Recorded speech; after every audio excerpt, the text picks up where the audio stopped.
what it's going to do now.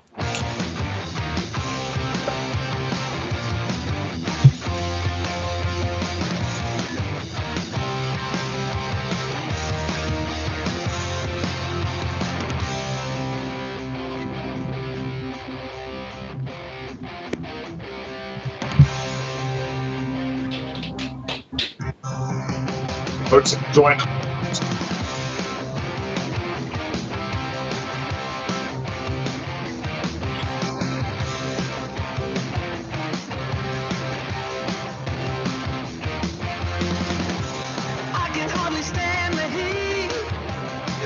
Underneath the sea, burning like a flame within, blisters all over my skin, always a step behind, it's just like I'm going blind, ever after on the loose, I will never get to choose.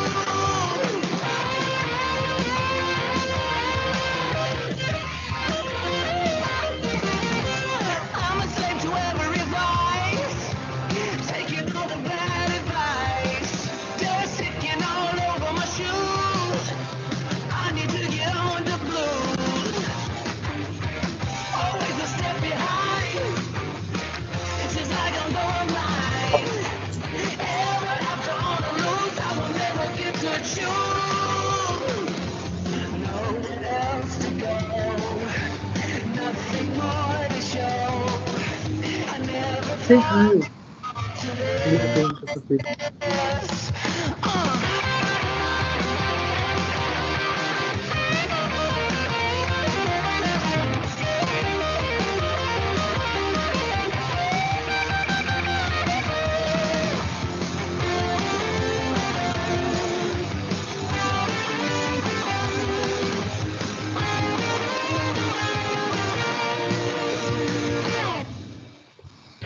I can hardly stand the heat, soaking underneath the sheet. Yeah, the fifth visit to the fridge for Chris. Yeah. This is important. Always a step behind. All right, folks, everyone, thumbs up. Let's go. Cool. Right, so just to confirm, can everyone see my screen that says Hack for Good Mbas, Apac-Aest? Just shout yes. Awesome. Yes. Awesome, awesome, awesome. Okay, so we're going to kick off. So first of all, everybody, welcome to Hack for Good Mbas, Microsoft Business Application Summit. We are super pleased that you joined our call and super pleased to be here. We have a awesome bunch of folks on the call, including speakers, participants, time zone leads. So you're going to meet all of them as we go. We're really excited, and we'll introduce them slowly. You know, you got to kind of do this bit by bit. Also on the call, when we're not on the slides, feel free to turn on your cameras, hurl insults at will. Keep this as informal as possible. You know, we're not very much about being formal. So with that, I'd just like to kick off real quick. So I'd like to introduce my good friend, Will Dorrington. Hey, Will, how you doing over there, buddy?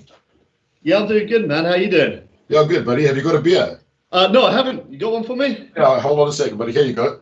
Oh, fantastic. Yeah, no problem, dude. Oh, cheers, Chris. Fantastic. Yeah. So my good buddy Will is a fantastic friend of mine. He actually came up with the initial concept of those Dynamics guys, or now Power Community.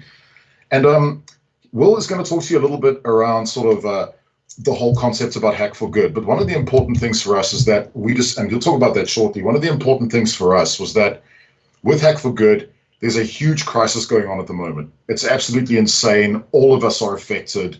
A lot of us are stuck at home, and we're not able to go out, other than Mark Smith, who's just wandering the neighborhood. No, I'm kidding.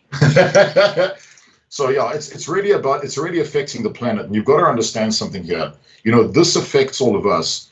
So I thought, you know, Will would be a really good person to talk about some of the stuff he's been doing with regards to crisis management, and some of the stuff he's been working through with regards to actually helping organizations, you know, in crisis management scenarios. So Will, over to you, buddy. Thank you, Chris. So we are in a situation that is unfamiliar to most, if not all of us. And to be honest, we haven't been affected en masse in a scale like this since from a pandemic perspective anyway, since the Spanish flu back in 1918. The effect this has had ranges from the most awful, where loved and cherished family members and friends have sadly passed away, through to those that run small businesses and operations to support their family and wider community, having to rethink their approach with the new government-mandated restrictions in place to help suppress and repress this awful and hideous virus. Or, sadly, in some cases, businesses have to stop altogether. Due to this, a new world is emerging, a new way of working where socializing with friends and family now means looking for a screen like we're doing right now. Shopping for food means obeying a certain limit on customers in a store at a time, with distances between fellow shoppers and actually caps on certain goods. Can I get a shout out for toilet roll there? And where actually interaction is low to help preserve what all of us hold so closely and delicately, which of course is life itself. However, we can help, and us sitting in front of our screens right now, the people out there right now on this call can help on this Saturday and assist in great ways. We all have two things in common. The first thing is a passion for helping others, which is why we have given up our Saturday and about to commit to long hours of building epic solutions. Now, the second thing we have in common is actually a passion and a skill set, regardless of how advanced or intermediate that skill set is. But we have a passion for that skill set, for leveraging superior technology to enable and assist society. Now, we can build solutions to enable the local grocery store, the off-license, the butcher, to continue providing service to the community during and post COVID-19. From managing customer flow to stock control to managing PPE supplies, all the way through to full-blown point of sale system. Together with the collective genius that's actually shared through this screen right now, excluding myself, but there's a good other 25 people on the call, all that genius around the world can be part of this solution. And I really want you to keep that in your head as we're moving throughout the next few hours, or 24 hours in some cases. So, Chris, I'm going to hand back over to you. Where you're going to show us some epic stats. Well, thanks, buddy. It's crazy. I think he's underselling a lot of the stuff that he's doing with regards to crisis management. He's built some amazing solutions, and you're going to find that with a number of people on the call. But one thing I thought I'll just bring up, right? So last year, we ran Hack for Good at Microsoft Business Applications Summit, and here's some of the stats. I love including Mark's one blue wig. Mark Smith is very dedicated to running around Hack for Good in a blue wig the entire day. So big respect. I'm waiting to see what he does this year. Probably something incredibly dodgy. But there he is. Man, where's the wig, buddy? Yeah. So last year, in person, we had roughly 50 attendees, which is really great. We had loads of different people from various countries. But let me just show you a stat from this year. Now, as it stands, this is where we are for this year. Virtually, we've got over 390 registrations in 4 different time zones, 12 different speakers, 40 different countries. That's bonkers, guys. That is absolutely bonkers, So I'd like to tell you something. You're part of a massive global movement that's happening with the Power Platform.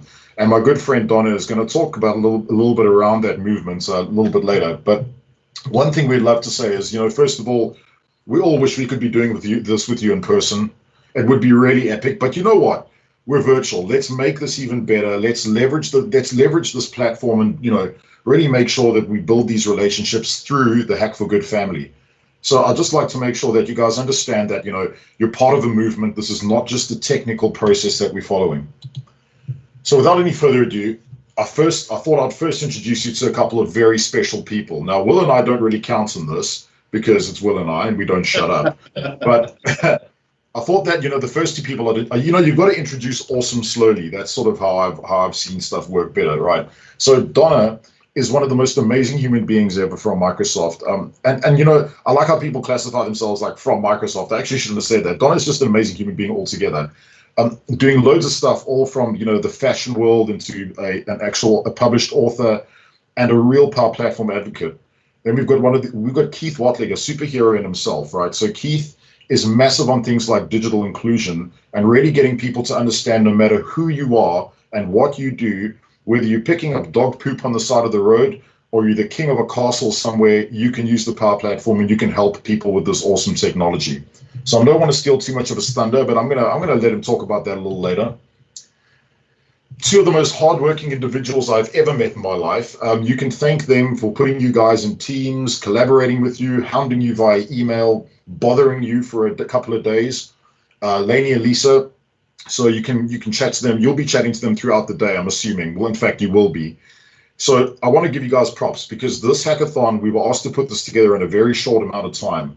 So thank you two very much for helping us out here. You've been brilliant and we really appreciate it.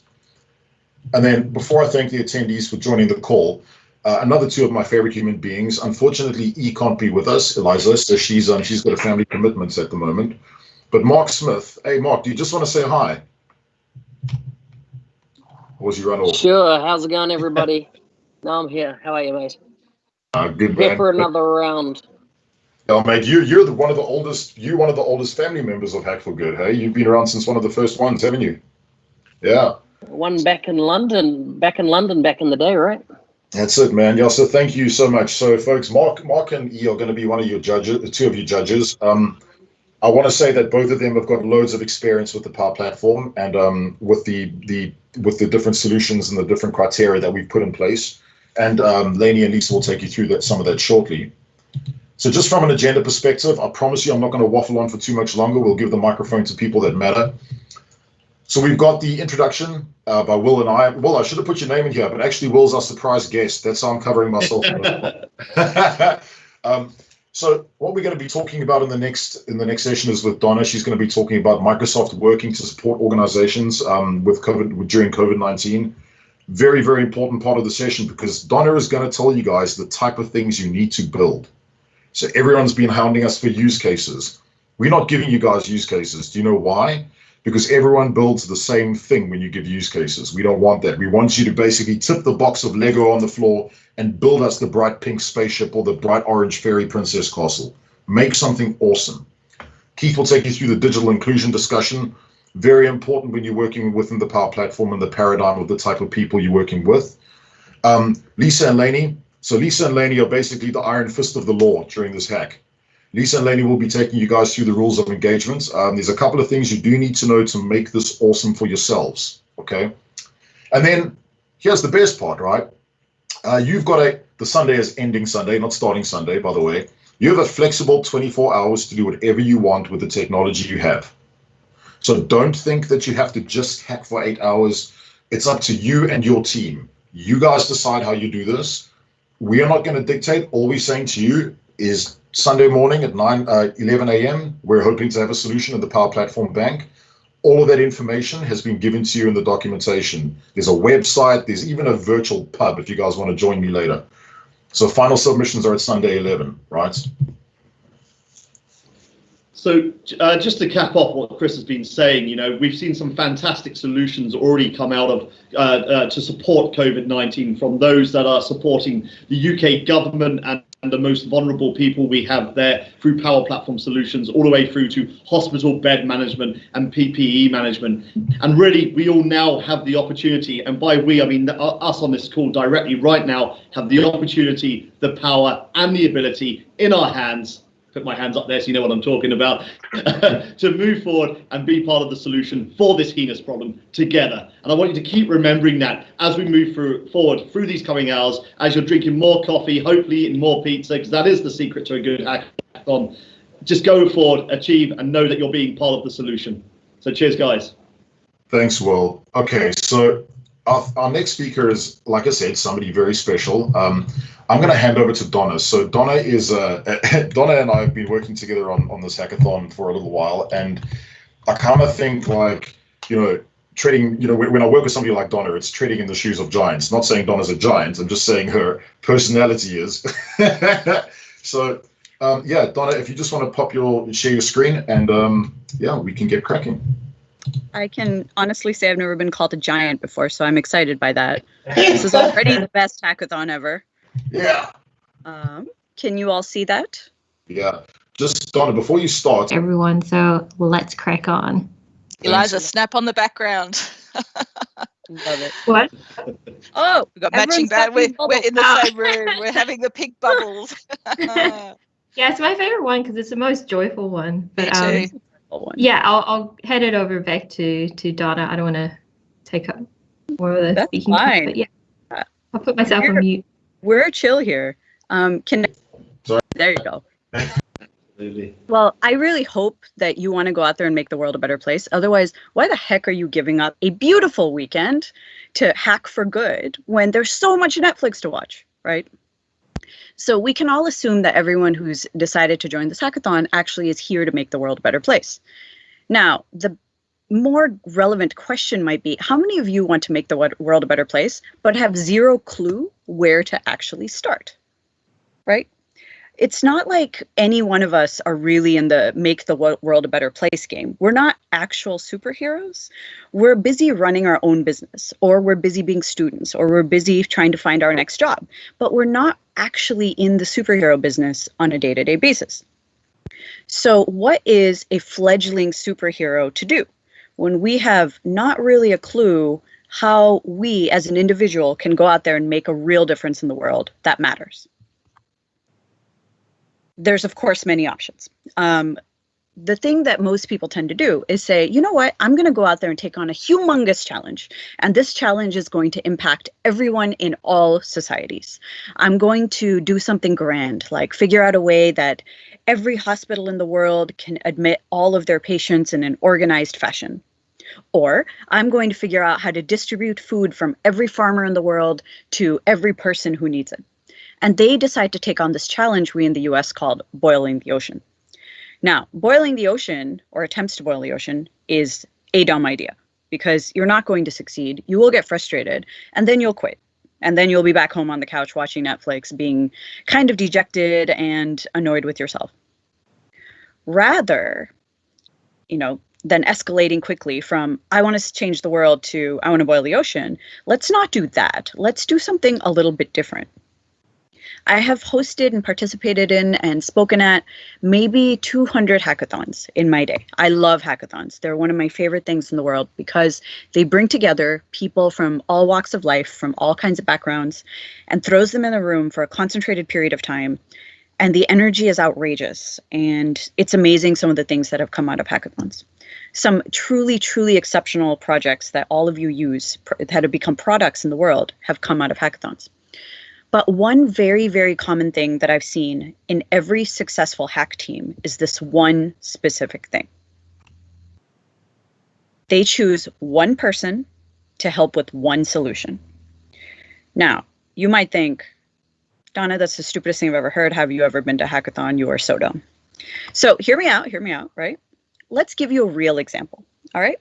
Now, let's just put our creativity hats on because you're going to need them all weekend. And let's just imagine Superman. All right. Superman, universal hero. We all admire Superman. He does things. Cool. On day one that Superman learned to fly, he's like, oh shit, I can fly. That's cool. Now what? Did he swoop into Metropolis and save everyone in the city on day one? How many of you think he did?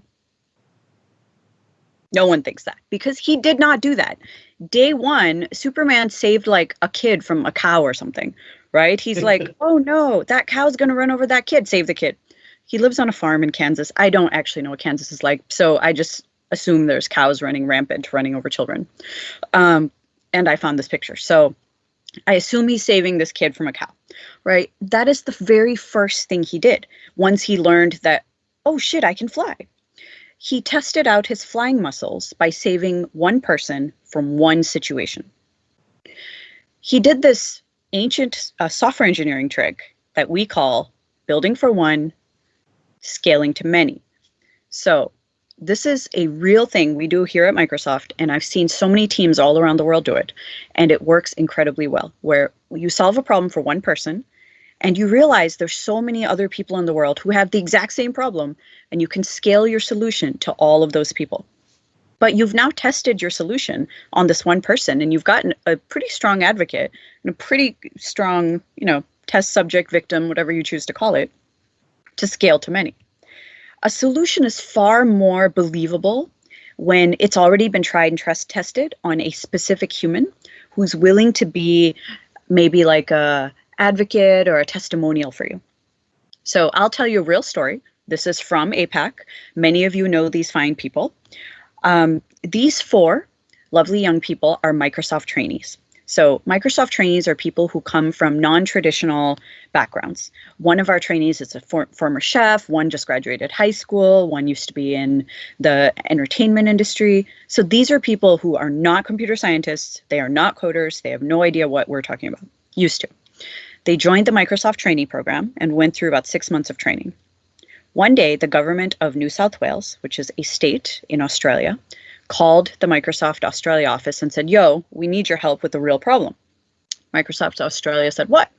New South Wales said, we've got a case of street sleeping.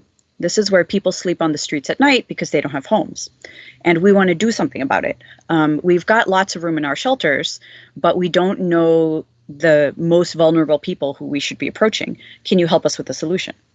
And Microsoft Australia says, yeah, cool, we can help you with that. What is your process right now? So you'll observe they identified one person to help, and then they identified their specific issue, and then they understood what are they doing right now that is not working.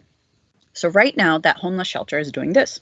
They send out their volunteers to where people are street sleeping, and then they ask them a bunch of questions. They say, how long have you been on the street? Do you have any mental health issues you know of? Do you have any family? They ask a series of questions. And they wrote down all of the answers to these questions on, guess what? Yeah, a sheet of paper. So they would write all this down on sheets of paper on clipboards, like actual legit clipboards. Then these volunteers would go back to the office and type them all out. And guess where? Yep, an Excel spreadsheet. So they would fill out a field for every single homeless person they've encountered. Once they fill this out, there's some physical person at the office who would look at all of the entries and assign some sort of a vulnerability score. They would say, oh, based on this factor and this factor, these people are the most vulnerable. Go back, find them, and bring them to the shelter. Now, you can imagine this took some abnormally large number of hours. This took 20 hours a week. It was obscene how many hours it took just to gather this information. So New South Wales government said, this is stupid. Let's call Microsoft. Microsoft, solve our problem. Microsoft said, cool, trainees, solve our problem. Now, the trainees said, this is stupid. We're going to solve this problem. So they had just learned about Power Apps. And you can see that they have sketched a solution. They made a Power App, CDS backend. Chris will be happy. And what they did was they made this app where it's super easy to use front end, where anyone just goes in and the questions appear and they fill them out. The volunteers fill them out. Where is this person located? Put in the field. Does this person have any mental health issues? How many days have they been on the street? Exact same questions. Put in the questions. Once they finish filling out the questions, they hit enter, goes into CDS, and automatically through the magic of AI Builder, they generate a vulnerability score on the same factors, but we've now got AI Builder doing the work, not some poor schmo back at the office. And the vulnerability score is assigned right there. So now the volunteer knows right away, what's their vulnerability score? If it's really high, let's get this person back to our shelter like now, not in 2 weeks, but now. So these trainees, very specifically built for New South Wales, this one homeless shelter, then all of the homeless shelters in New South Wales and in Australia are like, this is cool, we want this. They scaled to a few. Now there's a homeless shelter in LA who's like, what the heck, we want this. Now they're scaling to many. So these 4 trainees are now making a global impact in the world by starting with 1. Okay? So what does that have to do with you? You and your team, once we finish all this, you're going to go do this activity together. And then there's a 5-step process. After the 5-step process, you're going to do homework. Okay? It's me, so of course there's homework. And here is the homework that you're going to do. Step 1. You've probably already done this by yourself or in groups. You're going to brainstorm. You're going to list 5 local problems that real people you know are struggling with during this pandemic. Now, these aren't made up problems. These aren't like, I bet doctors are really tired and need Ubers. No, don't make up problems. It's problems that you know of to be true. This is what Foyen did, not necessarily as part of this Hack for Good, but this write down everything on sheets of paper, like random Excel spreadsheets. And she saw problems everywhere, from a vault to an ATM. And instead of tracking it through Excel spreadsheet and then mailing Excel spreadsheets to some central person and them collating, Foyen made a Power App. So anytime some bank employee is moving funds from vault to ATM, they put it into a Power App, It goes into a SharePoint list. At the end of the week, someone hits generate, and it generates a report. How much money was totally moved from 176 branches. Now, she saved her bank about, I want to say about 67 hours of work a week. Foyen has literally changed the way her bank works. She started with one person with one problem. So step 2, once you have the 5 ideas brainstormed, 5 or more, you narrow down to 3 problems that you think you have a solution for. If you don't have a solution for it and have no idea what the solution should be, this is not a problem for you to take on for the next 24 hours because you simply do not have time, unless you think you can come up with a solution that's really good in a very short amount of time. So narrow down to 3 problems. This is what we actually did here on the PowerPlat team at Microsoft, where there's a specific group of people who are working on helping government and healthcare agencies with COVID problems using Power. Now, they've been approached by government and healthcare agencies every hour with different problems, but they've narrowed down to 3 problems they think they can help with, and then they chose one to specifically do. This is the latest one. It was released yesterday, and I thought this was actually quite interesting, where imagine there's a local government agency and they want to track all of the resources in their state that are available for COVID patients. So this is things like bed capacity, how much protective equipment, like those industry masks, those aprons, how many tests do you have, how much staff do you have working. And they've built this portal that any government agency can repurpose for their own needs and use within their organization. So if you know any government agencies who need this, or you want to try reusing this portal to solve a problem, just hit me up. But I just posted a thing on LinkedIn, how to repurpose this. There's a whole instructional set on how to use it to solve your own specific problem. But this is brand new, live as of yesterday. So step 3. You need to choose one problem to solve. I'm sure you knew this was coming up, and this is everyone's big challenge. Like, but I want to combine these. Just choose one problem. It's way better to actually solve one problem rather than vaguely solve 3 problems. So this is Chris helping out and working with the set of teenage girls as part of the DigiGirls program that he volunteers in. Now, this was very, very fascinating because, as you can see, it's groups of teens, and they have decided to solve a problem for other teenagers. Now, these 4 girls, I'm sure, have came up with maybe 100 problems that teenage girls have, and they want to solve problems for. But rather than doing all this, they started with 5, narrowed down, and then chose one problem, the most important problem they can think of, and then solved that problem. And this was the Loneliness Killer app. They realized that so many teenage girls are incredibly lonely, and how can they form meaningful connections with people? And so they built this app for it. I found this to be so interesting and compelling because they didn't go out and try to tackle something enormous like college matching, job matching, volunteer, all of the things. Rather, it's a huge problem for teens, loneliness. Let's solve that, because sometimes solving so-called a small problem leads to solving so many big problems. Once you're narrowed down and you've chosen your problem, it is time to identify your customer. So this is your customer, your victim, the talent, the hero, whatever you want to call it. This is the person that you're actually going to help. So guess what? They have to be a real person. So I don't want to hear, oh, it's doctors, teachers, students, kids, teenagers. No. If they don't have a name, it's not real. Okay? I need to know who the name is, and we will be dropping in on your groups and asking this question. What is their name? So here's an example of one of our community members. He's a Microsoft student partner named Mrityunjay. And Mrityunjay chose his dad as the person he'd like to solve a problem for. Due to COVID, they have to watch their household expenses. And his dad's having a little bit of trouble with that. So he has created this Power App that just in a few days, he learned Power Apps one day and the next week. Upon doing his homework, as he's supposed to, he built this expense tracker for his dad, where he can specifically track the monthly expenses to make sure they're staying on budget while everyone's kind of quarantined indoors. So once you know specifically your customer, they're not going to want your solution. They're going to want to feel like they're involved, their voice is heard, and you're actually solving something for them. This I thought was quite fabulous. Tiski is a Microsoft partner. They are actually working with the police force in the UK, and they have identified this Lancashire constabulary to work with to build a digital evidence collection app. So, as you know, when police go to a crime scene or to a questionable scene of some sort, they have to write down all of the evidence that they see. Now, the old process was this. They take a picture of it with their phone, and then maybe they'd pick it up with their gloves, and then they would maybe label it with a sticky note, and then maybe take it with them or leave it there, something weird like this. Instead, they said, let's make an app for this. So they take the picture of the item, label it, say where it is, say where they found it. And now the police force are actually able to use this to solve a very specific problem. Now, the key was they co-created with the police force rather than having it be some random thing that they went off and built on their own.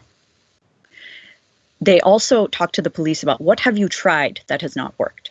And the police are like, oh my God, yeah, you know, we've tried carrying around big tablets and writing stuff down. They're like, it doesn't work because police are busy, you know, trying to protect the public. They don't have time to carry on a big old computing device. It has to work on their phone. It has to be quick. It has to be very, very simple. So once you do all this, you may realize, oh shit, our problem actually doesn't solve a problem, or our customer doesn't think it's a problem, or our customer doesn't think it's going to work. That's okay. It happens. This is why we do experiments. You hadn't committed to this. It's not like you were going to marry this idea and have babies with it, right? This is just an idea that you're doing an experiment with. It's a hackathon, right? So if your idea won't work, go back to step 3, choose the next idea, go through the process again. All right? So once you have a real problem to solve and you guarantee it's a real problem, then you proceed to the next step, which is embracing the less code, more power lifestyle. All right. If you have no idea what I'm talking about, you should pay close attention. If you already know what I'm talking about, you can heckle me in the chat. Okay. So the way we're going to solve problems this weekend is with the Microsoft Power Platform. This is a low-code app platform that lets you build apps, chatbots, websites, automation, UI, AI, all sorts of things without having to go be a software engineer first.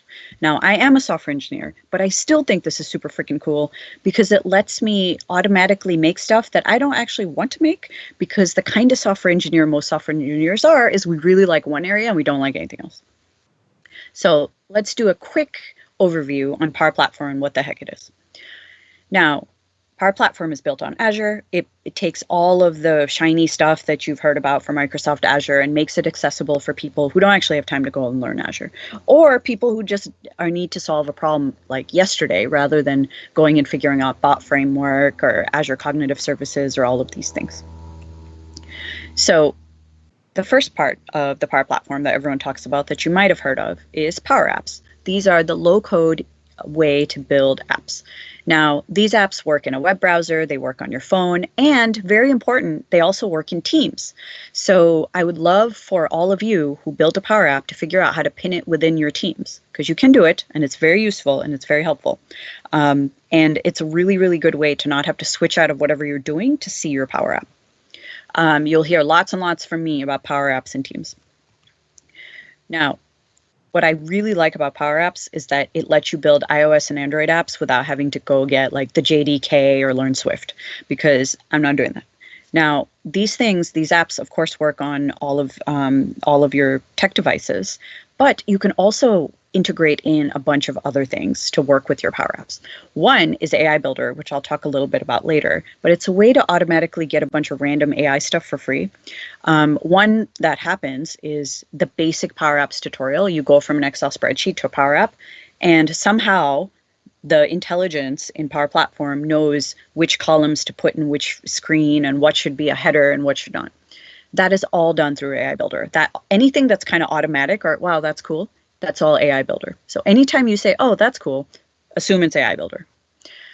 Next thing, a lot of people don't know about this is called Power Apps portals. These are websites that are also low code, and they can be either internal facing to just your company or your organization that you've created, or they can be external facing. I just built a Power App portal for my personal fashion business, and I loved it, and I'm definitely going to use a Power App portal for everything. So what I really like is when someone who is an experienced developer uses Power Apps for the first time and they say, wow, that was easy and that was cool.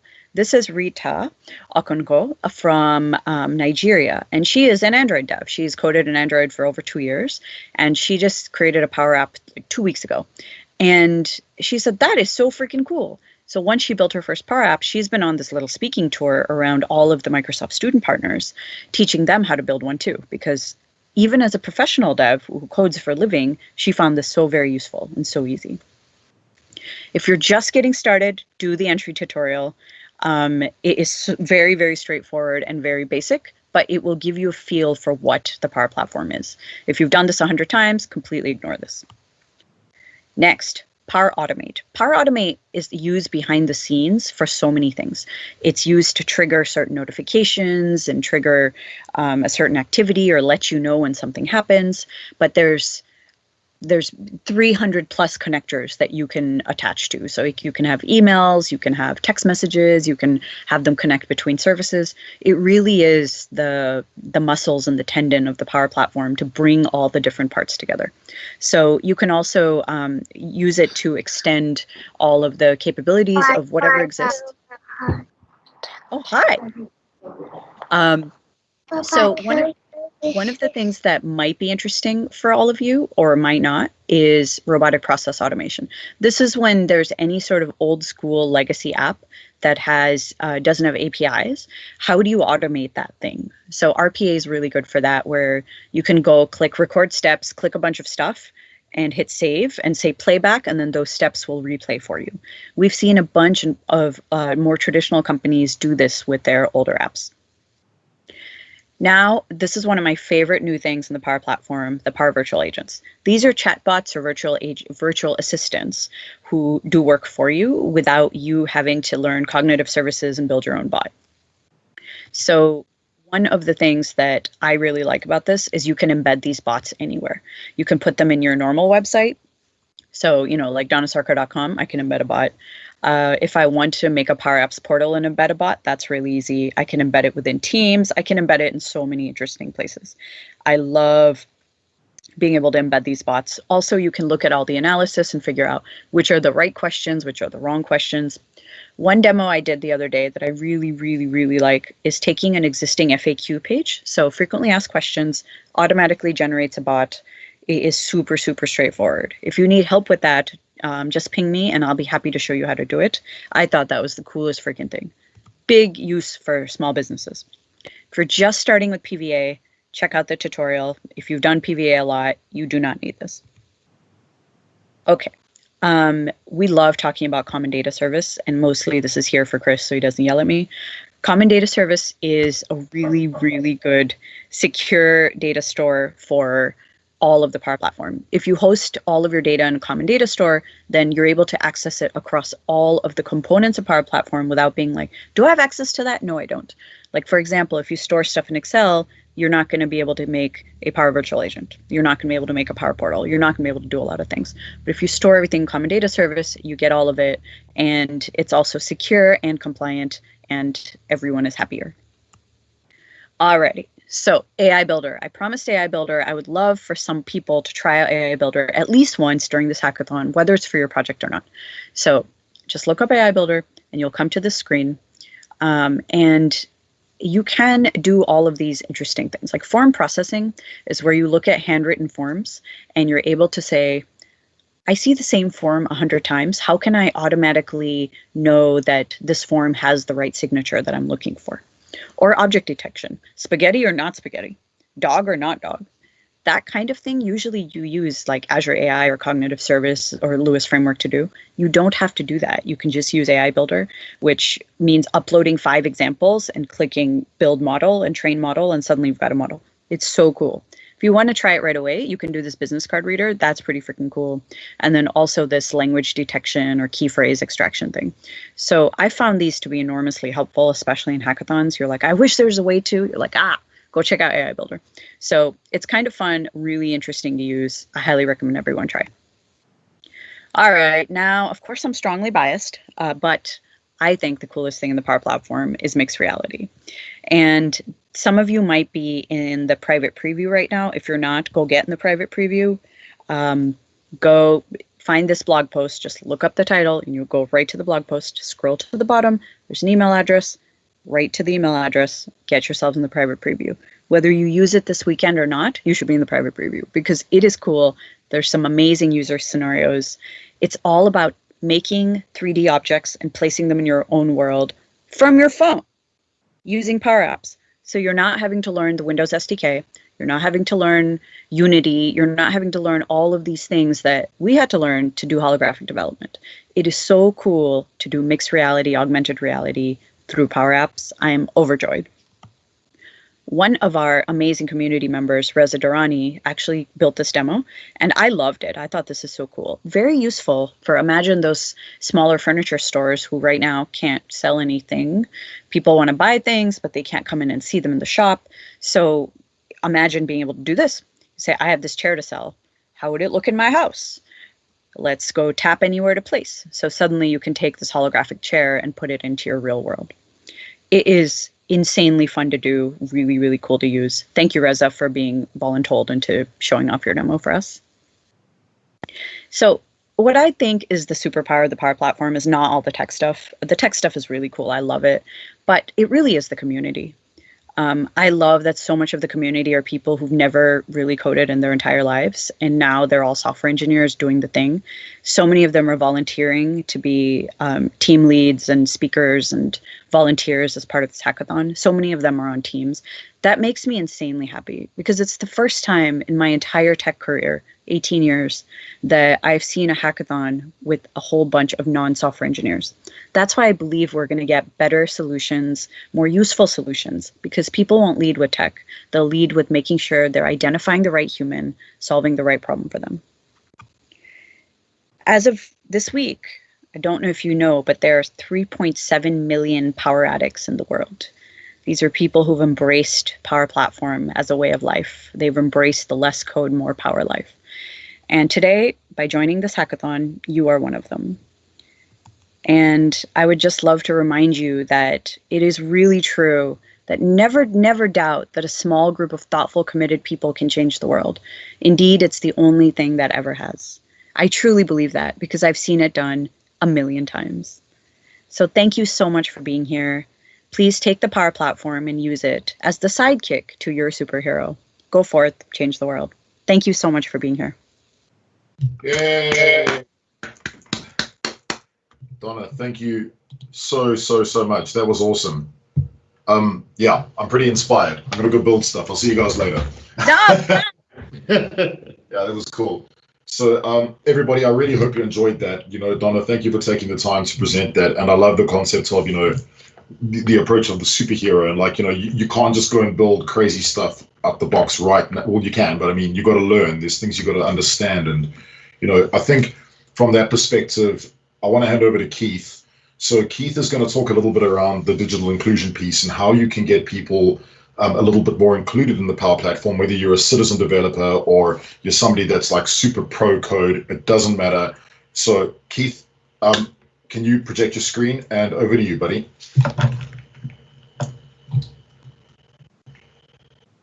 Cool. Right, I'm going to go and mute. I believe I'm projecting my screen. You are indeed, my friend. Awesome. Right, so like, I believe we're really lucky.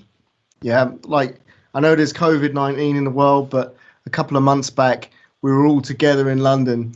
And I just thought how lucky we were to be living now, right? If we were going through this 20 years ago, we would be screwed, more so than we are now. We would be truly screwed.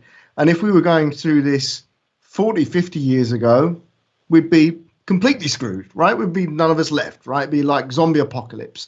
So we're really lucky, right? And we're really lucky for a number of reasons. We're really lucky because we've got a super amount of uber cool technology that Microsoft have thrown our way, and it's never been easier to build. You've heard that from Donna, like, you know, it's never been easier to build. But just because it's easy to build doesn't mean anything, right? Like, doesn't mean anything, because people have been building stuff with software for years, and it's just not kind of filtered down, right?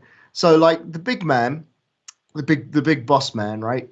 He says that there are going to be 500 million apps by 2023, right? Now, I reckon he's a fairly clever guy, and he's probably done his sums. And does that seem like a fair number? Well, like, think about that. So there's 3.7 million Power Apps makers in the world already, and every one of them makes X apps a year. That's probably likely. That's not, it's not unachievable. But when you think about how bloody difficult it is to make a normal pro code app, it's not impossible, right? It's a huge amount of work. I tried and I failed. I nearly lost my wife. I nearly lost my kids. I was sat there with my face in a coding book all day long, trying to figure out how to write Python. And I got nowhere. I got nowhere with it, right? And I just think that, I'm just so lucky, that this is happening now. And if let's put this into context, right? So let's go back to the last big time we were truly screwed, right? The Second World War. And I know there's a load of analogies about the Second World War flying around with COVID and all the rest of it, but it's the last time that the planet was truly messed up, right? And Alan Turing came along, and the side with the computer won, yeah? And he said that we shall need a great number of mathematicians of ability, as there will probably be a great deal of this kind of work to be done. 3.7 million, that's a fair few. But how many of us here are mathematicians of, ability, right? People who've got to put their hand up and be pretty brave to say, I'm a mathematician of Alan Turing ability. Donna used to work on the Windows kernel. She's as clever as they come, but are you Alan Turing clever? Are you that good? I mean, this is Alan we're talking about here. This is no mortal human being. And he's saying we need a whole, but look at us now. We're so lucky that we've got this. It's in our wheelhouse. An idiot like me, who didn't even get his high school maths diploma, is able to build an app, right? That's nuts. And there's technology all around us, right? So I'm sitting in here today, right? I've got a webcam, I've got my computers, I've got a dishwasher that's shining a light on the floor telling me how much time it's got left. I've got hundreds and hundreds of meters of cabling in my house, and I've got a wireless internet all around me, and a doorbell that freaking records who's coming to the door. And if that doesn't terrify you, there is an if statement under your brake pedal in your car, right? If you've got one of these auto driving cars, there is code in there. You're going to want to make sure that code has done a good job. And if you think about how much it takes to learn how to code, how can you be sure that they're doing a great job? How can you be sure that that bit of code is right? It's a huge stack to learn. Really, we need to compress it and make it simpler. So we've got the gift. We've got the gift. We really have. I can't get over that. If you'd have spoken to me a few years ago, in fact, if you rewind this to when I first got my PC back in the mid 90s, and I went to college and I did a bit of multimedia and stuff, if you'd have said to me, I'm building an app for a mobile phone that looks like something out of Star Trek in a web browser, and bear in mind web browsers back then were Netscape, yeah, and IE whatever it was when it didn't work very well, and Opera, right? You would just laugh. You would say that's completely bonkers. Think about yourself then and think about what you've got now. Tell yourself that this is an amazing time to be alive, and that we've actually got an opportunity to do something, and how lucky we are. It's nearly my birthday, right? And 2 years ago, almost to the day, I was sat in my back garden, and I'd been invited to speak at the first Mbas, right? And I had in my back garden on my 40th birthday, I had a party. You have a big party for your 40th birthday, right? It's a big affair. Lots of chocolate on my cake 'cause I'm fat and I like chocolate. But there was no one there. There wasn't anyone there at all. There was my family, and I invited my neighbours because I didn't want to piss them off. My kids running around in the back garden, But there wasn't anyone at my birthday party because I didn't know anyone outside of work. And I didn't really want to invite anyone from work because I'd just been on the buses for 17 years and I didn't really know any better. And I fell into this community thing and I met a lot of friends and you all changed my life. And today you're going to meet new friends, you're going to make new acquaintances. And yes, it's virtual, but I really hope that the bonding experience you have today will change your life forever. One of the people I met on that journey was a young man called Samit Saini, right? Who I was terrified of meeting. Yeah. I never forget, like literally in a cold sweat, being told that I'm going to meet this guy who's been making apps at Heathrow Airport. Like my apps are not going to be as good as his. Like, and I'm Martin Lee as well. Like he's built all these apps at Autoglass, and I'm just looking at my apps and I'm going, yeah, these apps are a bit shit. And I was just terrified, right? Absolutely terrified. And I felt like an imposter the whole time. Samit was like at Mbas, and Shane Young's in the room. Like, I had never even heard of Shane Young at the time. Samit said, that dude there, that's Shane Young. He's an MVP. I was like, what's an MVP? And he's like, look, I'll come and show you. And that was the start. That was the start of everything, right? Samit goes on and he does some incredible things, right? He doesn't do what everyone else does and go and gets a better job. Like Samit went out and he found more people that looked like him, right? That were like him and who were game changers, right? So where are we in this? Where do we put ourselves? So I got a traditional Office 365 adoption curve here, right? And we are that little bunch on the very far left-hand side. We're the tech enthusiasts and a little bit the visionaries. That's us lot, right? And there's everyone else, right? And you can't convince, you know, you got to sort of like, us lot, we're going to do it anyway.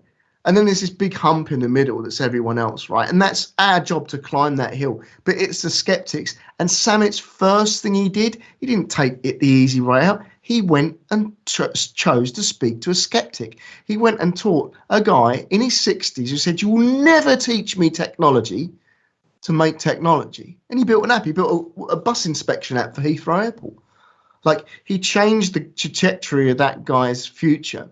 He also changed the trajectory of the people who were on the receiving end of that app, right?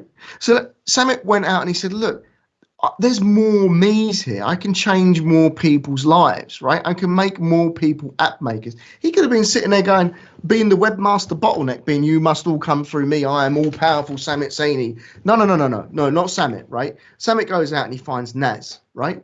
Naz is like, Naz tells me she goes home, right? She, with her app, she shows it to her husband and her husband says, you didn't ever build that. Like, obviously he didn't, he slept on the park bench that night. Like, there was no quarter that you can hold when you've made a comment like that with your missus, right? But like, Naz is making apps. Naz can't believe she's making apps, right? And then there's Courtney, right? Courtney he's an artist. If you've seen Courtney's artwork, it's astounding. But Courtney's making apps. I said to Courtney, what's your technical experience to make apps this good? He went, oh man, I do a bit of Photoshop because I draw manga cartoons and stuff.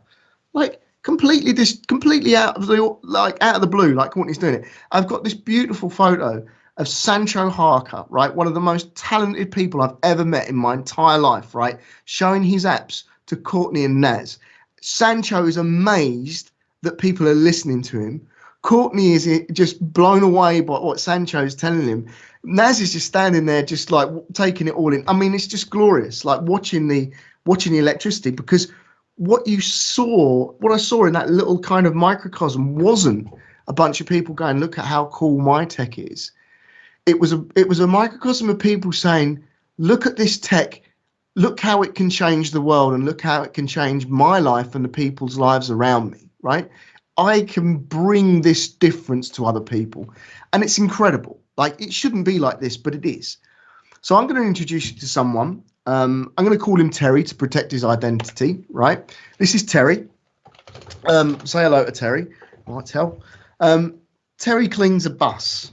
He doesn't clean the inside of the bus. He does a chassis clean, right? Which means he puts a hazmat suit on, pre-COVID. He gets under the bus and he hoses it down. And that bus gets hosed down every sort of couple of months or so. Like, it's about 1,500 buses, and there's 2 washes that do this sort of thing. So it happens on a rotation, you can imagine. And the shit of London town falls on Terry's head, right? You name it, it gets sucked up into the bus. Condoms, fingers, like bits of God knows what, vomit. The detritus of the world is falling on Terry's head. It's a shit job. There is no one queuing up at the gates of a bus company to do that job, right? This job does matter. Terry's job's really important, because if he doesn't clean the underside of the bus, the engineers can't inspect it properly, and therefore, like, the bus isn't safe. Yeah. So it's really important that they can see all of the bits underneath it, because they've got to inspect them all the time. So how do we change Terry's life, right? You give him an app, because at that moment in time, Terry's filling out a sheet of paper. He's got a clipboard. He's had the same clipboard forever. It gets wet all the time because he's covered in water and detritus and awfulness. And you've got to think to yourself, look, if you can put a low-cost app in someone's hand, you give them the belief that they are important enough to have an app, because apps cost money, right? Everyone knows apps cost money. They're not cheap things to build, right? Terry has that belief that the company cares. You put a health and safety app in the hands of your workers, all of a sudden you're taking health and safety seriously as a business. I don't see any reason why the CEO's app can't be every good as bit as Terry's. It should be all one, because there's that bit. So for those of you who do yellow Excel, sorry, Power BI, there's always this data analysis piece. Like, there's this thing, and there's these numbers that you're looking for, and these big numbers and stuff, and there's like some analysis going on, and there's a bit where they go, all right, well, yeah, I'm not sure where we are, how we answer that bit. Like, there's a we'll make something up. We'll assume, right? We'll assume that piece of data. Well, right, Power Platform's right here. You can fill that data hole. It's no longer a ghost. You know, I stand 2 years on, right, profoundly lucky and blessed that that I am where I am today, and I have the friends that I have today, and I have the community that I have today, and I have this technology, because I'm able to do something that I hoped I would never have to do, right, which is go to war. I don't know, this war analogy and stuff, and we talk about our, grandparents and the rest of it. But my granddad, I got a picture of him on my desk. He never leaves my desk, right? My granddad, because he's part of my life, and this has helped me bring me much closer to him, because I look at it like this. My granddad would sit there and he would tell me, get up and fight, right? The man was a prisoner of war after 2 invasions, and when he escaped and fought his way out of the prisoner of war camp, he went back for the 3rd invasion. He got up and he went again, and he didn't stop going until we won, right? He would say, don't judge your future by my past. What difference are you making? That's what he used to say. What difference are you making?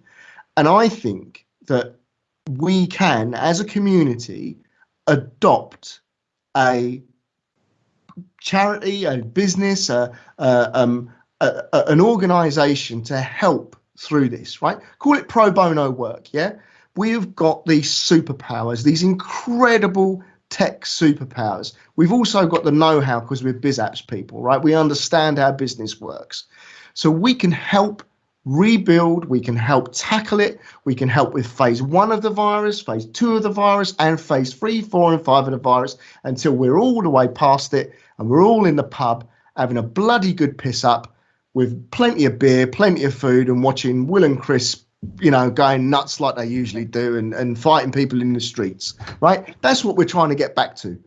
Maybe not that, but like maybe something close to that. So we're going to do that together, right? Like, and don't stop. So like, adopt a person. Before, when I was in London, I said, look, adopt a person and teach them Power Apps. Yeah, I don't think we have that luxury. We can teach someone, yeah, but I think we've got to build and build and build and build. I have not stopped building. Like you asked the guys, I've been up to 11, 12 o'clock, 2 o'clock in the morning, two lots of 2 o'clock in the morning this week, one lot of 1 o'clock, one lot of 11 o'clock, and last week was broadly the same. I've been building apps for the NHS. I'm giving them away, right? I'm giving them away because at the end of the day, right, we live and die on that thing. And if I can save one life, just one, if I can make one tiny little bit of a difference, we've won. We have won, right? And that's what today's about. So, you know, go and do. It's incredible. That's what digital inclusion is about, right? It's not about the cool technology. It's not about who's better, a pro coder, a low coder, a no coder. It doesn't matter, right? What matters is Terry, yeah? Build an app for Terry. We change the world. These are Power Addicts. You're all one now. Don't forget to, you know, watch our show and tag yourself as a Power Addict. And that means that people can come to you for an app, right? They can come to you for help. They can reach out to you and you can put them in contact with someone if you haven't got the bandwidth to do it. You can answer a question. You can do any tiny thing. But that Power Addict badge is what gives you the sort of the light over your head to say, look, if you need something, come and help. If you need some help, come ask me. I'll facilitate it. Thank you very much. Yay, Keith. Awesome job, buddy. Really, really great. That was inspiring. So I'm It's going to make us all cry because I'm like, fuck, that was amazing. Thank you. I'm definitely going to go build some apps. Yeah, man, thank you. I think you've got to remember, everyone, that the concept here is that no matter who you are, you can do something cool, you can create something cool, and you can build a really cool app. So without any further ado, I don't know, that's a big statement to make, actually. You know, anyone can build an app. And I guess we're kind of putting you guys in the position of that right now. But before you can run away and go build us some cool stuff and build the community some cool stuff and really get, you know, hopefully see your apps on recorded all over the internet and put on videos and things, there's some rules. There are always some rules. And I think the right people to explain the rules are the people that are going to be helping you throughout the day, which is Lisa and Lainey. So Lisa and Lainey, I'm going to hand over to both of you to talk to our lovely participants about what's actually going to happen today. Thank you. That's quite a hard act to follow up. What an inspirational start. Can you see my screen? We should see my PowerPoint deck. Are we good? Yeah, we're good. I also wanted to make sure we had at least one wig. Mark, I'm sure, will be bringing a wig, so maybe we can have two because we can't have fewer wigs than we had last year. So we're all good. So thank you so much, Chris, Will, Donna. For everyone who's on the call here for Australia and New Zealand, welcome. We're first in the world kicking off with this, what's going to stretch over sort of 36 to 48 hours over 4 different time zones. We've got Australia and New Zealand here. We are relaunching for our friends in India and Pakistan in a couple of hours to pick up their time zone. This is incredible. We've got, you know, people from all over the world together, and I don't know about you, but that was absolutely inspiring and frankly worth being out of bed for at this hour on a Saturday morning. So we are your time zone leads here. My name is Lisa Crosby. We've also got Elaine. Do you want to say hi, Elaine? Hey guys. Nijo will join later for the Indian time zone. So these are our colleagues and friends all over the world, and we've been working together to get this up in the space of a week. So what we're going to do here is just run through the rules of engagement, how you can work together, you know, how this is practically going to work today. And I do want to say at the outset, we will help you get set up with your teams and things. We've done a lot of work in emailing people beforehand.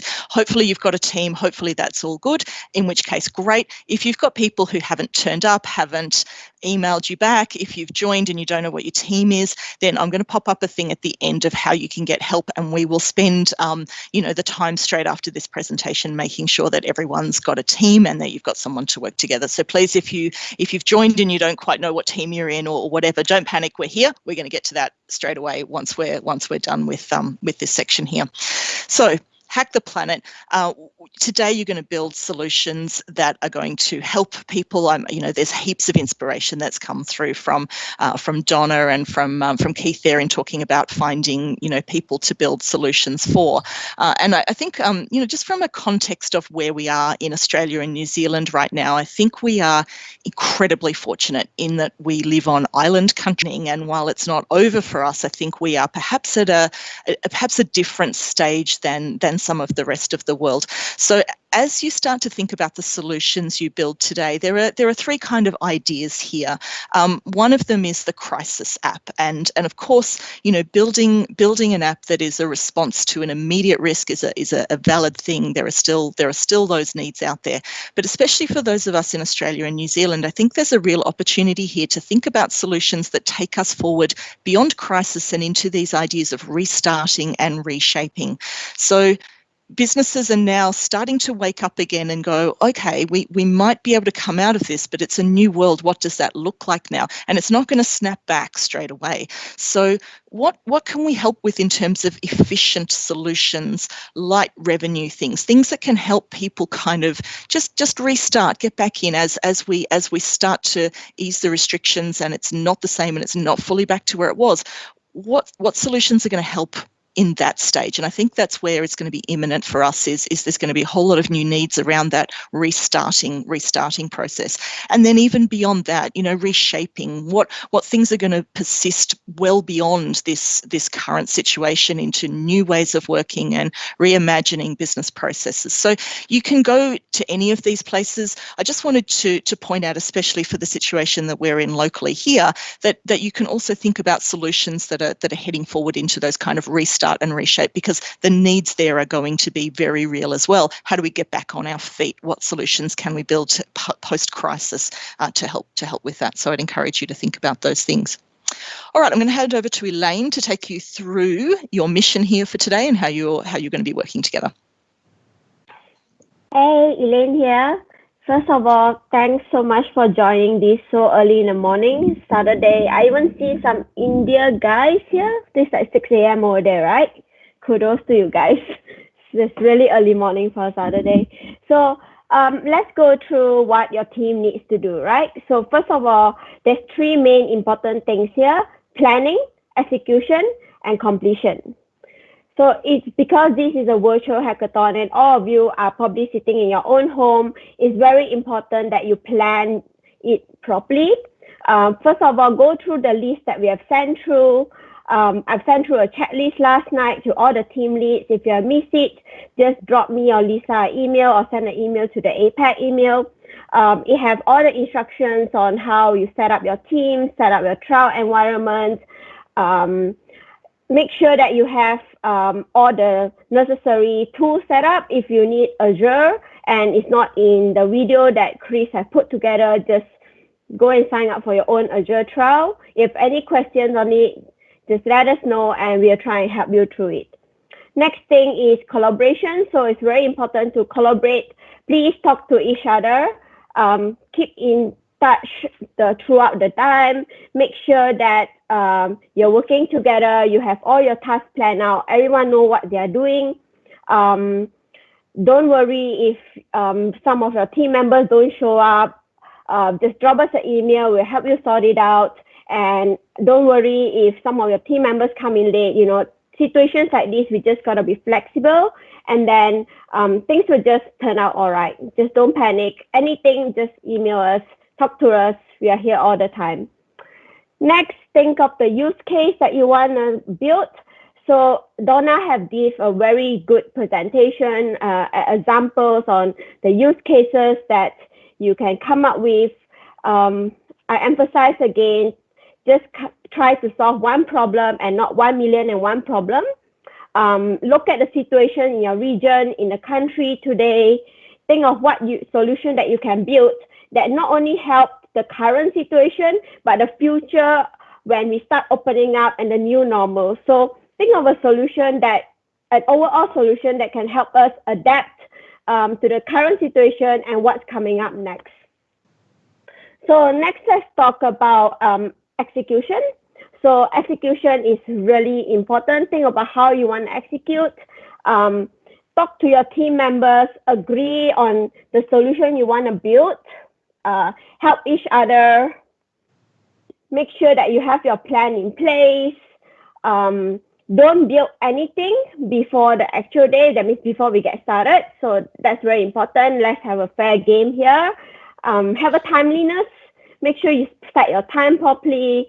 Allocate time to build, allocate time to put together your solution. Make sure you have few hours before where you piece all the things together, cross-check it, make sure it works. Don't build an overcomplicated solution. You have, even though we say you have 24 hours, I'm sure a lot of you wouldn't want to be hacking these 24 hours. You have other things in your life. You want to manage your kids. So make it simple. Build a solution that is useful, looks pretty, and we can always enhance it later, right? So then also set a time to to present, to create your presentation video. Make sure that it's uploaded to YouTube. It's very important that in your video, you not only show what you have built, you explain to us clearly how you meet your use case that you have chosen, how your specific solution could meet the, could actually solve the problem that you want to solve. So it's a 5 minutes video. Please only do a 5 minutes video. Don't do it more than that. Upload it to YouTube. Upload your solution to the power bank. And then if you have any problem putting up your solution or updating it into power bank, let us know and we'll help you sort it out as well. So next thing is the judging. So Lisa Crosby will talk about the judging later. So when you build a solution, look at the judging criteria. When you do your presentation, put up your video, look at the judging criteria, and you make sure you meet all the judging criteria. And lastly, go crazy on social media. Use hashtag HACK4GOOD Mbas. Take loads of photos, loads of team photo, individual photo, put them together, and we'll make it into a video and show it to the world during the announcement of the judging. So last but not least, I want to say have fun. This is all about having fun, learning, meeting new people more than anything else. Don't be panicked. Just keep calm. We are all here for you. So that's all for me. I'll hand it back to Lisa to talk about the judging criteria. I can see Eliza dancing over there. Eliza's one of the judges, so yes, if she's dancing, we want to impress her. Yeah. We've got lots of dancing going on here. So Chris put up the event details at the start, but just to recap, the idea here is that you've got a flexible 24-hour period here. That does not mean that anyone is expecting you to hack for the full 24 hours. I mean, if you're like Keith and apparently you never sleep, then great. But this is a team effort. You need everyone in your team to be involved. What we don't want is one person going off and leaving everyone else in their team behind. So typically the way we would do a hack is we'd get everyone in the room together. You would have a team of, 4 to 6 or whatever. You'd be in a room, you'd work for 8 hours straight.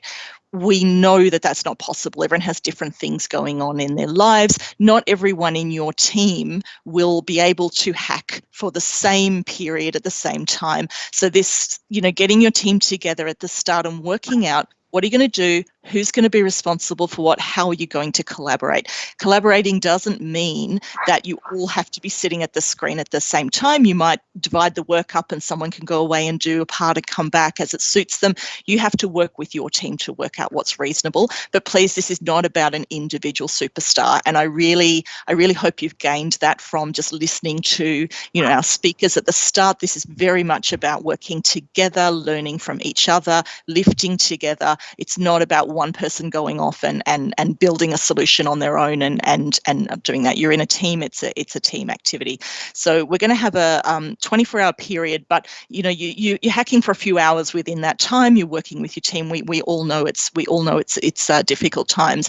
And as Elaine said there, keeping it simple is really important. Of the hacks that I've been involved in, you start out with big ambitions and big ideas. And I think, you know, Donna had some awesome advice in there about saying solve one problem really well. And I think that's exactly the approach to take here. Do one thing really well, be really conservative about how much it is possible to get done in the time frame. Make sure you leave time to present, to record a presentation. In this environment, recording a presentation might take longer than if you were live on stage, you know, at an event doing a presentation. So make sure you leave enough time to do that, because in the end, it's your solution and your presentation that you're going to be judged on. So even if you build something awesome and you run out of time to do your presentation, you're going to sell yourselves short. So here are the judging criteria. We are going to be judging you. Well, not we. Well, we collectively, but this is in the APAC region here. We've got Eliza Benitez and Mark Smith who are going to be our judges, and they're going to be looking for what problem did you select to solve and how close did you get to solving it. So as part of your presentation, you're going to be saying, here is the problem we chose and here is how we solved it. And the more clear you can make that to the judges, the better you're going to be. There's also aligning the tech, and there's a balance here between saying let's use all the things and let's use selected things well. So you are allowed to use different areas of the Microsoft stack, and we would encourage you to use different areas of the Microsoft stack. Certainly the power of this platform is where the pieces work well together. If you want to sign up for an Azure Cognitive Services trial or whatever, you are very welcome to do that. It's entirely up to you. But showcasing different parts of the platform working together is certainly a plus. But don't throw in everything just because you can. They need to be working towards solving the solution and showing the value of those things. So find that balance in what you're doing there. Teamwork, teamwork, teamwork. I said this before, I'm going to say it again. It's really, really important that you can show teamwork. And in a hack in person, we are usually looking at, you know, the judges will be wandering around the room and seeing people drawing on flip charts and how is the team working together. Obviously, in a virtual environment, that's different. But, you know, you can still collaborate virtually. We've all learnt these skills, I'm quite sure, over the last few weeks, and we're certainly going to be needing them. So now's a chance to do that. And that may mean that your team is not necessarily all working at the same time, but please make sure if you're the team lead that people have got a role in your team, that people have got things to do. You might have one person focusing on a you know, one part of it, or focusing more on the presentation or whatever it is. But what we're looking for in the end is evidence of teamwork. We want to see that your team has a brand, that you have a cohesive problem and a solution, and evidence of you having worked together. Like I said, one superstar is not actually what we're looking for here. So please work together and show evidence that you've worked together. It's really, really important here. Thinking out of the box, you know, again with the different technologies. Have you done something creative with it? Have you done something different with it? This is a really, really good chance to play with this stuff, to experiment and do, you know, go out and do something new, try something different. You know, there's an opportunity to learn in there. And have you done something? But again, make sure it aligns to the story. It's not about just going, I did a cool thing. If the cool thing doesn't actually solve a problem or whatever, then that's not going to be the main thing that gets you there. So these are the things that we're really looking for in you know, working together, solving a problem, being able to show that you've done all those things. The other thing Elaine mentioned before, and again I'm just going to reiterate, is that we are only judging you on what you've produced in this hack period. So please, especially those of you who've joined as teams where you all know each other, if you've got stuff that you've already spent weeks working on, that's not what this is about. We are showcasing and working together on what can be built rapidly in a hack together in a short amount of time. Of course, you bring your knowledge and stuff with you, but if you're putting up a solution that clearly looks like it's had 4 weeks worth of effort put into it, that's not going to count. We need to see things that you've just built here. So please don't bring stuff that you've already done. The idea is that you are starting now and it's what you can build in this period. Also with your video, where we say it's a 5-minute video, the judges have been told to stop watching at that limit. So don't submit a 10-minute video, or, you know, more is not more here. You need to be concise. 5 minutes is really not very long. You need to be very concise in your presentation and make sure that you stick to that, because the judges are not judging you of anything past that point. Eliza or Mark, are you still on the line? Did you want to add anything here about judging criteria or advice? I'm here. Hey, Eliza. Hey, well, I think in terms of advice, probably show the solution working because you have 5 minutes to film rather than, showing your face, talking. I as a judge, I would want to see it actually working. I mean, we've all seen demos before. The life of the aha moment is when we actually see it in action. So that's my tip. Awesome. And look, we're not judging you on the quality of your video production. It's the solution and the story, and so don't worry if you don't have skills in. It's not about video editing skills. Tell your stories, show your problems, show how you've solved it, demo your solution. Don't worry about kind of getting your face and fancy effects on the camera. Just solidly present the solution. Yeah.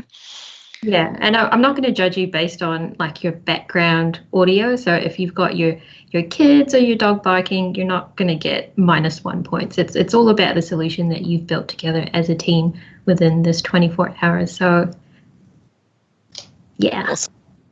Awesome. Chris, anything else you wanted to add around rules of engagement and judging from your expert opinion there? I'll chime in right at the end. So when you're done, I'll do it. All right. Of course. All right. So the winner. Now this is super exciting, right? So normally we would be, and these pictures in the background is when we were all together, last year for the Business Application Summit. So the Microsoft Business Application Summit is happening. It's the 6th of May. It's actually on our time from Thursday 1 a.m. till 11 a.m. And because I'm a crazy person, I will be attending that live. But it means that this event is actually part of, so this is like the start of the Microsoft Business Applications Summit in some ways. The winner, the fact of us doing this is part of the Business Application Summit. The winner is going to get a very nice high profile announcement at the Business Application Summit. So in terms of something to kind of raise your profile in this community and with this platform, there's going to be social media posting by some very senior people. There's going to be, a lot of people on this. So certainly there's an opportunity there you're going to be kind of a big deal if you win this. And the fact of participating in it is also a really big deal. Winning is awesome, but being part of it, from my point of view, I led a team in this last year. My team certainly didn't win, but I know that they went on and worked together and built a solution that made a difference. And frankly, I still think that is an incredibly worthwhile situation. So lots of good that can come out of this. One final thing from us here, and maybe we can just, Elaine, can you just pop that link in the chat window for us there, the aka.ms/HACK4GOOD Mbas. This is your first point of call. This is where you'll find resources. If you are stuck about where to start or how to do anything, the team here has got a bunch of resources there to go to. We've got an email address there. We're certainly going to be around now to help you get set up, make sure that your teams are together and things, but we're not doing a sort of a tech support constant helpline. Those resources are there so that you can make that easy to find what you need as you go along. And we hope you accept your mission, and we hope you have fun working together. And that's it from me, Chris. So back to you. Cool. Thank you, Lisa. Thank you, Lainey. So I'm not going to present my screen. Right. I'm just going to go on video. There we go. Kapow. Folks, so I've got a couple of things that Simon, that wig. That's quality, man. I love it. I think 20 points to Gryffindor. So yeah, thanks ladies. That was really good. Couple of things that I want to mention, right? So number one, the tech support role is really important here. It's going to be very easy for you guys to send us an email saying, how do I build this expression in a Canvas app? I'm not going to tell you. I'm going to be quite frank. The reason we're doing a hackathon is so you can learn. We'll point you in the right direction to get some information around how to do that. But if we're hacking for you, then we're going to win the trophy, not you, right? So that's the first thing. The second thing is, Lainey made a point. Simplicity is the most important thing in this hackathon. Okay, I've done loads. I've been part of them. I've tried to build some crazy stuff. It's never worked. When we've stuck to the point and stuck to the problem, that's when we've had great success. And I also just want to mention something that Lisa brought up earlier. So Lisa said that her team, she was really stoked that her team were part of the hackathon at Mbas last year. I want to tell you guys something. The team that Lisa was part of, their solution is currently being running live by a company called the Elizabeth Glacier Pediatric AIDS Foundation, and being used in an actual production scenario to help and assist women and men in Africa with AIDS. Okay, so it's being used live, and that's something to be massively proud of. And I think, you know, we will figure out some other awesome reward for you guys if you win. I mean, we might create like some crazy trophy. We try to figure it out. The reason is because we don't really know what Geo is going to source that yet, so we'll figure that out. But yeah, I just think that I want to say thank you to every single one of you for participating in this. The best of luck to you. Please stay on the call if you do not have a team. Please stay on the call if you need help. And the other thing I'd like to say, one last point, is that if you go to aka.ms /hack4good Mbas, there is a web page on there called resources. It will show you how to create a Teams meeting. It will show you how to create a trial for M365, as well as everything you need inside there. It'll show you how to add users. There's even a video on how to add your solution to the Power Apps Bank or the Power Platform Bank. So everything is there. We will be online now. So I suppose everyone else that's got their team sorted and everyone's happy to rock and roll, off you go. We will be dropping in. The other thing, if I can ask, is that please send us your team's links, or please invite us to your meetings, and we'll drop in and say hi. Lisa, is there anything you want to add in there? Yeah, I was going to say we also love the social media stuff. So please, you know, take some screenshot. Like we've got across the APAC region, I think it's 17 teams, something like that. So we're not going to be in all the teams all the time.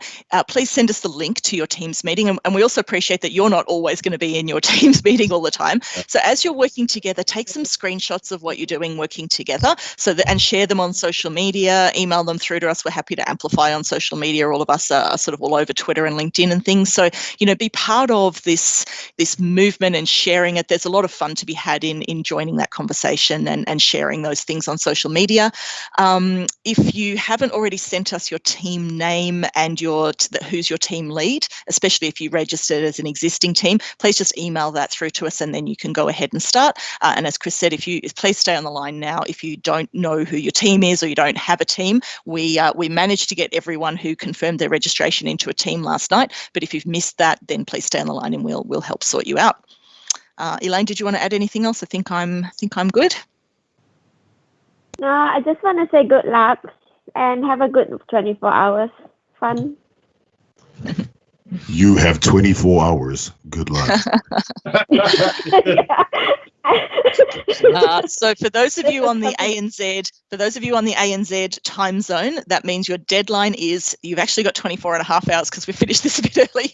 Your deadline is 11 a.m. Sunday, our time in Sydney, which is 1 p.m. Sunday, New Zealand. So this is the Australian New Zealand stream. So as I said, 24 hours from now, plus a bonus half an hour for you, which is good for getting set up. So 11, you have to have your solution uploaded and your YouTube link, your YouTube video uploaded by 11 a.m. Australian Eastern Standard Time. I don't think we had anyone from Perth, but whatever time it is there now, it's 24 hours from now plus half an hour. And 1 p.m. Sunday, New Zealand. Cool. All right. Off you go. Happy hacking. Stay on the line if you need us. If you need us to create team meetings for you or anything, we'll do it. But yeah, just stick around if you want to chat, and we will. I always need you, Lisa. Too much. The wig and the headset together is too much. I can't, yeah.